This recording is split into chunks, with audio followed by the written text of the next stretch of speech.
बात सुने कामरान साहब, आपको मेरे हाथ का खाना कैसा लगा? मुझे आपका खाना अच्छा नहीं लगा, बल्कि मैं तो आपके खाने का आशिक हो गया हूँ फरीदे।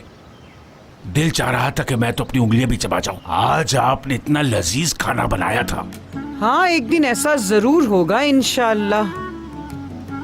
उन्होंने बताया था, लेकिन जितना बताया था आप बिल्कुल भी वैसे इंसान नहीं है, बल्कि बहुत ही मुख्तलिफ है आप तो मिस्टर कामरान। बिल्कुल ठीक कहा, हर रोज मैं अलग होता हूँ। क्या आप सब लोगों को मालूम है कि मैं एक बहुत अच्छा हेयर स्टाइलिस्ट भी हूँ? मैंने इसके बारे में बिल्कुल नहीं सोचा। यही तो बात है, जो चीज सोचनी चाहिए वो नहीं सोचते, बल्कि उल्टी सीधी बातें सोचते रहते हो मेरे बारे में। मॉडल्स मुझे पिकासो के नाम से पुकारते हैं।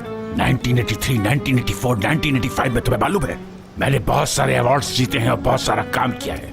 बहुत मशहूर आदमी था मैं। हयात उस जमाने में कितने बुरे हेयर स्टाइल्स होते थे। फरीदे मैडम, आप देखिएगा। तुम खड़ी हो जाओ, जल्दी जल्दी खड़ी हो जाओ, जल्दी जल्दी।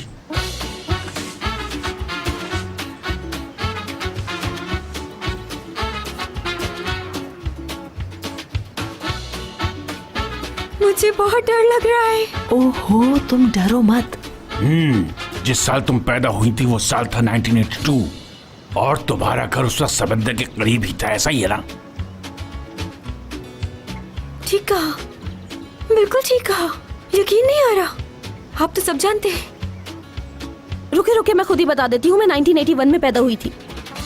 फरीदे साहिबा, बस आपकी इजाजत चाहिए। क्या मैं लड़कियों के बालों को सही करूं और एक अच्छा सा हेयर स्टाइल बना के दूं? क्या कहती हैं आप? मैं क्या कह सकती हूँ, आपको मेरी इजाजत है। लड़कियों, मैं तो तुम्हारे लिए दुआ ही कर सकती हूँ। इंशाअल्लाह तुम्हारा वो हशर ना हो जो मेरी टूटियों का हुआ था।